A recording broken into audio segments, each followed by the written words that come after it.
the masquerades originated thousands of years ago, with evidence pointing to the Fulani people in West Africa or the Tsili in Jari region of Algeria around 8,000 years ago. They serve as deep spiritual, social and cultural institutions, often representing ancestors or spirits retiring to the living to provide protection, enforce laws and maintain order.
many African societies, masquerade courts were established by male elders for entertainment, electrifying the community, create fun that promote love and oneness among others. This masquerade, the community ties rope on their waist in order to guard the masquerade for peace during performance.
Masquerades function as intermediary between the living, the dead, and the deities, often appearing at funerals and to ensure bountiful harvests.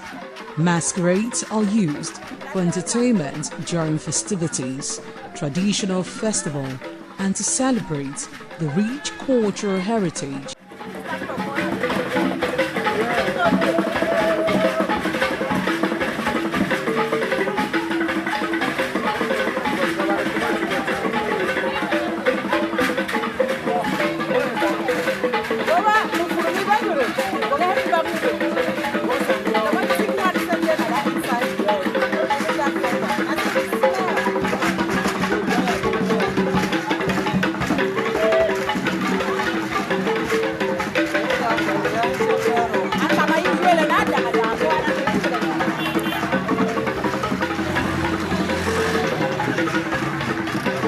Cô bắt càng dầm trên bên đó, cái càng dầm chưa?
boy here. Tell him why I go.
Manonya ada juga jangan lagi.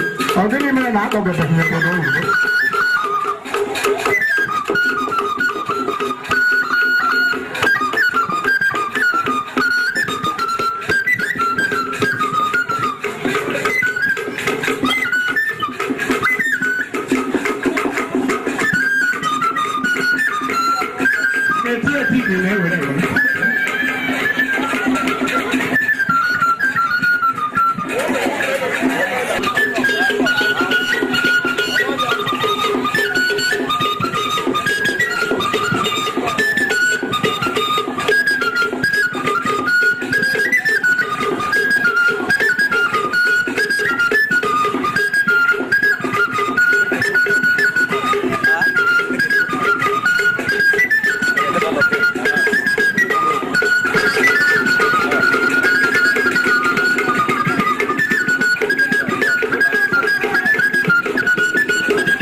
Thank you very much for joining us on the program, Healthy Living. What is the kidney? The kidney is an excretory organ in the body, which is for metabolism. Tuberculosis affects many organs in the body, but the common ones it usually affects is the lungs. Epilepsy is a neurological problem. Okay. It is an injury in the brain which causes someone to begin to convulse, to go into fits. It is curable, but the cure is a long-term thing. If you eat well and avoid those risk factors that will make your immunity to be down, then the risk of contracting tuberculosis will be reduced. If you're healthy, then you're wealthy.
ITV, certainly the best.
Certainly the best. Good morning this wonderful morning, and it's about time to welcome you to our top breakfast show right here on Independent Television. It's this morning on ITV TMI, where of course we get to dish out to you all of the trending stuff in the social space, our current affairs, our news. You get to have a very robust package of all of that on the program. I'm Chukufumnanya Digwe, and of course I'm right here in our Benin Network Center. Just to remind you, yes, we do this across 3 network centers: Benin here, Lagos, and Abuja. We give you an in-depth analysis of the twists, the turns, the ups and downs of our social space here in Nigeria. And also here with me in our Benin Network Center, I have the legendary and iconic Dr. Sonny Duke Okosun. A wonderful morning to you, Dr. Sonny Duke. Good morning, Fifi. I mean, you make my head to have that this morning. What kind of accolades. Anyway, it's a delight to always have you here every week on the program. Good morning, viewers from wherever you're watching across the world. Welcome on board the show, TMI, on the ITV network. And of course, I also have my amiable colleague right here in the studio. I have Anu Oluwakbo Stevens joining. Anu, how are you doing? A pleasure to have you here. How was your weekend? Good morning. My weekend was great. I always look forward to my weekend, and of course it's good to be here. Thank God for life. All right, we do thank God for life. And there's been a lot trending on our social space, current affairs, and just the issues of the day, which we're here to break down. I did tell you that we do this across 3 network centers, and my colleague in our Lagos Network Center is also standing by to join in and pitch in on our conversation. I have Mercelina Unkwo in our Lagos Network Center. Wonderful morning to you, beautiful Mercelina. Beautiful morning to you, Chukumfunaya. Good morning, Anu Oluwakbo, and good morning, Sonny Duke Okosun. Lagos is beautiful. I guess you guys are good this morning. All right, we'll come back to you as we progress in our conversation. Now, we have a string of issues that have been, trending in our social space over the weekend and even up until this morning. We have the nullified PDP National Convention, and we also have a very, should I say, news that has left us in a sullen mood. The death of a singer due to a snake bite. There's been a lot of reactions that have been elicited from this particular issue. Dr. Sonny Duke, this is something that has left Nigerians in a sad mood, and it's also garnered a lot of reactions. What's your take on this? It's a sad commentary on our national psyche as a nation, as a people. Like some would always say, it's a typical case of Nigeria failing that young lady who had so much bright future ahead of her. I mean, go to her page and see the impact she's making in terms of her chosen career, her chosen profession. Fantastic singer. But to think that she was bitten by a snake in her house, and then she even made efforts to get to the hospital. But unfortunately, the hospital didn't have the anti-snake venom, as it were, and so the poison spread around the system. And before you know what's happening, in getting to another hospital, she passed. I mean, that's a sad commentary that in this time and age, a hospital would not have antivenom. I mean, this is the reality of Nigeria. And when these things happen, you just wonder, where are we going to in this country? When you look at the life expectancy in Nigeria, it's one of the lowest across the world. You look at some of the health infrastructures that we have in the country, it's at its poorest state. I read a story recently where someone said on the U.S. Embassy website, it talks about the fact that Nigeria parades some of the finest medical professionals across the world. Yes. Very savvy, very knowledgeable and all of that. But back home, the infrastructures for these health practitioners to do their job and do it very well, they are not there. All right, you go to the average primary healthcare center, you probably won't find a doctor there. You probably won't find nurses there. They can't even carry out some basic operations just to save life. One of them is what I just played out now. If in the area where she lives, she had, or maybe there's some sort of primary healthcare center that is adequately equipped and furnished, she probably would not go to a private clinic, all right? And then she went to a private clinic. At the end of the day, she's no more. Quite sad. Definitely, it is quite sad, from, you know, the negligence in our healthcare sector to the lack of promptness and facilities that we've seen per time.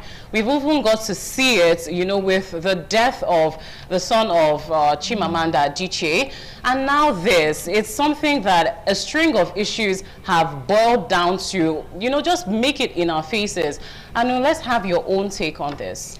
So a lot of things to talk about regarding this. This is not the first time it's happening, sadly, and statistics has it that snake bite usually kills a lot of persons yearly, and it's shocking to see that we don't have the anti-venom you know, stuff in hospitals here in Nigeria. So I was listening to a Aproko doctor speak, where he did say a typical Nigerian situation and syndrome, with a lot of persons saying, oh, it could be spiritual, because we had like 2 of the snakes. I saw the video online, hopefully we'll have it on TMI social this morning. 2 of the snakes were found in her house, and a lot of persons began wondering how the snakes could get into the house. Are you sure it's not spiritual or not? And then he did state that this is how we tend to allow our politicians get away with a lot of things. A situation where you go to a hospital here in Nigeria and you do not have anti-venom in 2026. We don't have the right infrastructure. And then he did state that when doctors go on strike to talk about and to request for the basic amenities, welfare packages, we tend to just shove it aside and say, oh, it's none of my business. And to think that it's everybody's situation at this point, because the fact that it has not gotten to you or your family yet, God forbid, doesn't mean it's not affecting another person. Now, this is a 25-year-old Ifunanya, beautiful, amazing voice on TikTok. She sings like an angel. When you go to her page on TikTok, only for her life to just be cut short like that. I also did read her brother's account of the story, where he did state that she didn't die immediately. So she got beaten in Abuja, in her residence in Abuja. She called her brother immediately to say, oh, a snake has,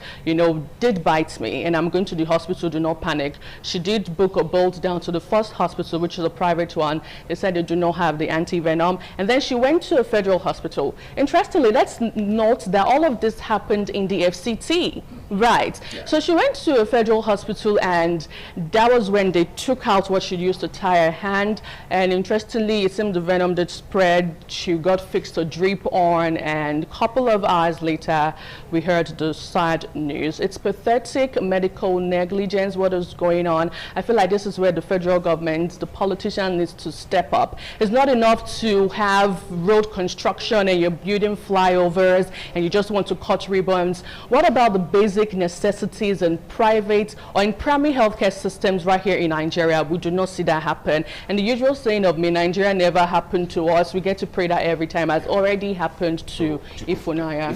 Ifunanya, not Chukwu. Well, it's definitely one sad conversation which we're having. And let's not forget Mercelina standing by in Lagos. I would also want to have her pitch on this conversation. If we can have Mercelina up there. Mercelina, such a sad issue, you know, going on. Is it medical negligence? Is it the lack of facilities? Why did this have to happen? You know, what do you think?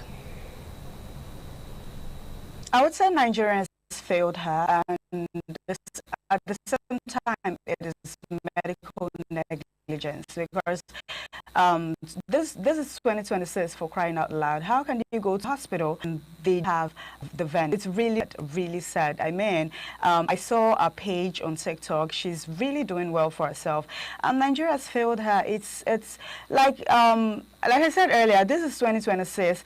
According to what Anu said, it is not just about the government, you know, focusing on constructions, roads, bridges, and all of that. What are the basic necessities that men need, that Nigerians need, that we need?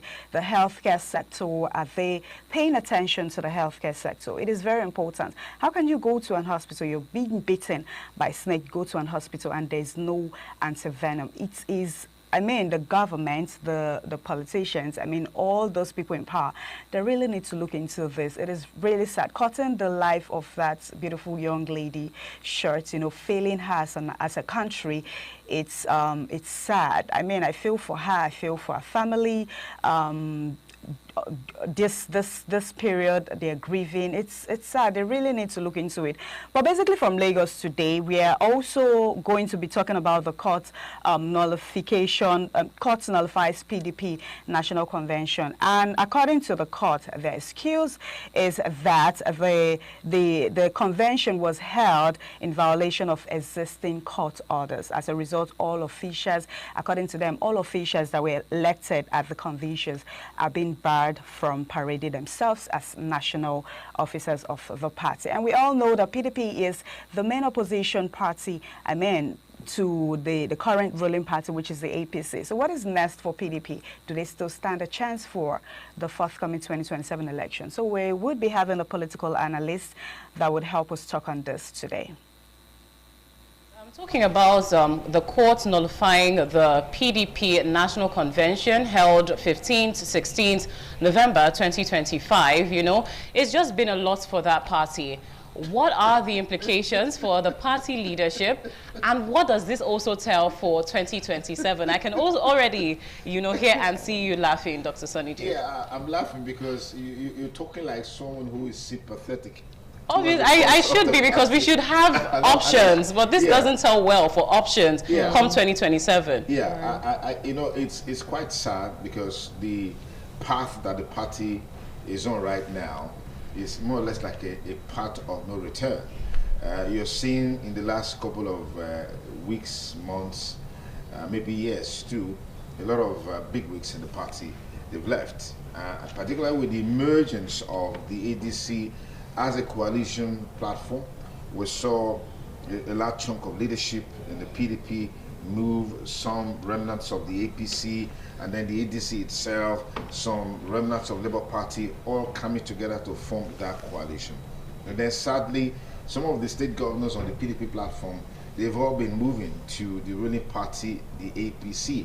And so when you look at all of this trajectory, you just know that things are not really in the best interest of the party. And the future of the party, I mean, you can predict how it's going to end. So this is a party that has so much promises, promising to rule for the next 60 years, prided itself as the largest party in Africa. But what have you seen? The party has gone down. And it's always the case when a party loses election at the center within the Nigerian context. And the average Nigerian politician does not know how to really play the role of opposition. They want to be in the frame of things. They want to be in the heart of things, because that's, as I say, he who pays the piper dictates the tune. So if the monies are not coming in to bankroll what they are doing, the contracts are not coming, the servicing of politicians is not sustainable, and then you see people just want to move to where their bread will be buttered, and that's exactly what is playing itself out with the PDP, and it's quite sad. Now, Anu, staying with the nullification of the PDP National Convention, what does this foretell for our democracy?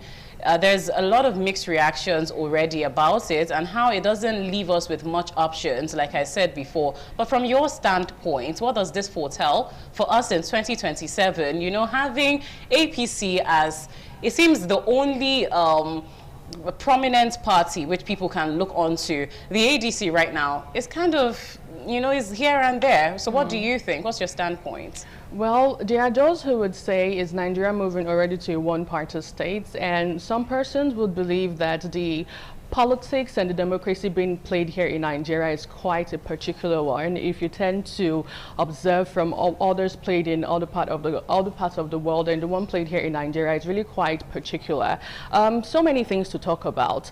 A big question is, should the court even be part of the party leadership in the first place? That's the question that needs to be answered. Hopefully we get our guests in the studio to do justice to this conversation.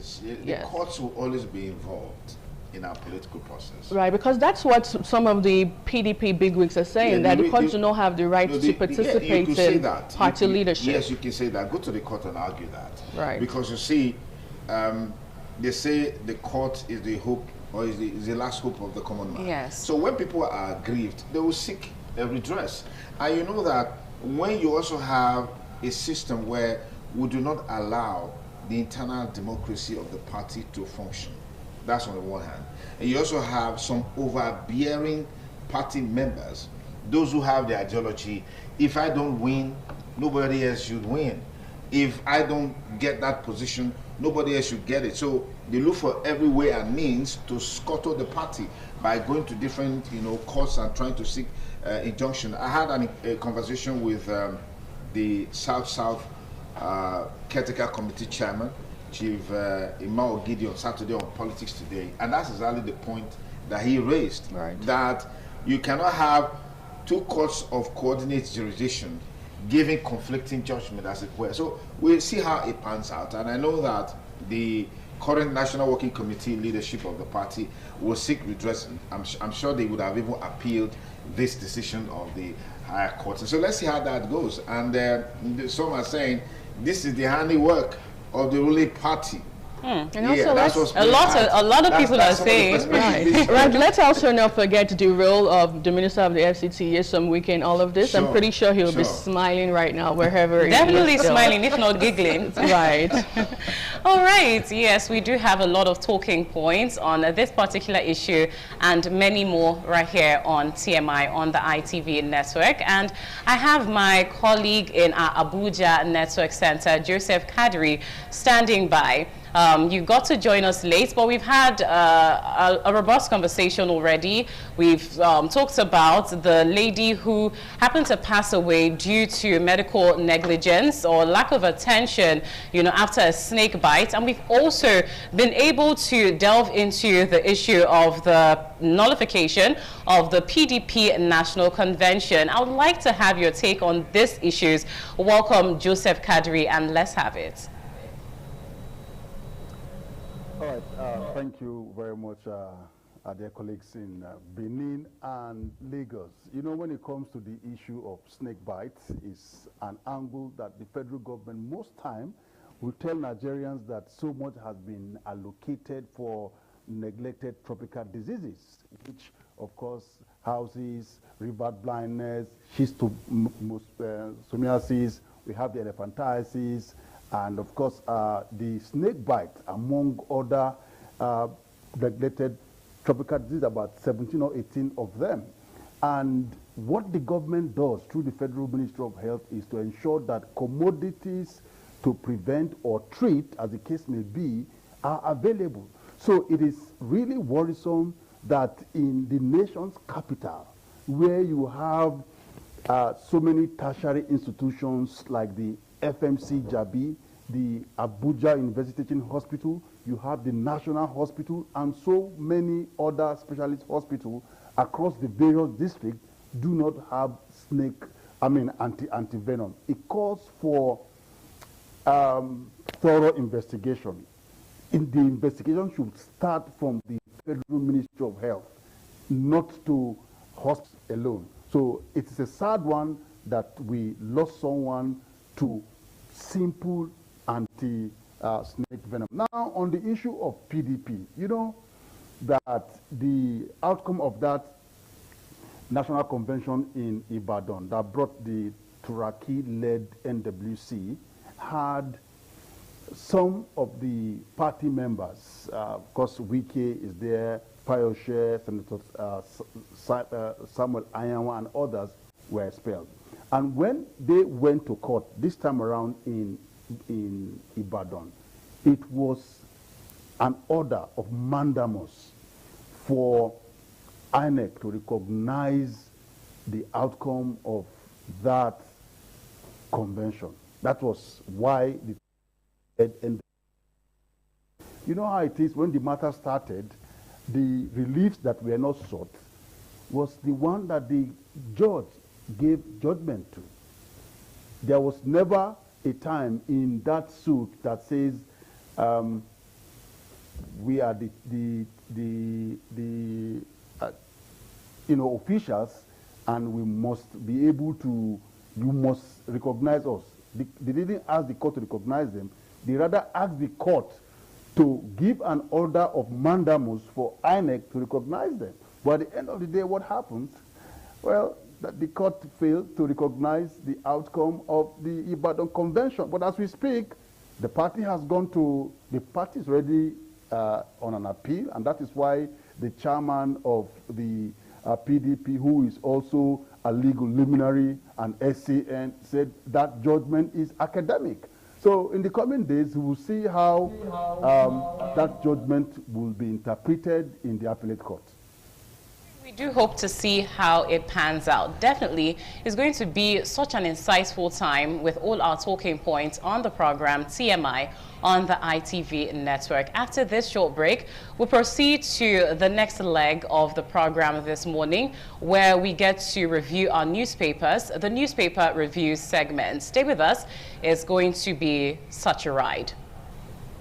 Welcome back to This Morning on ITV, on the ITV network. It's about time for our next segment, which happens to be the newspaper review segment. And we have our very insightful guests joining us per usual. Our guest reviewer, the HOD of Mass Communication Department at the University of Benin, Dr. Dan Eheraifo. Good morning to you, Dr. Dan.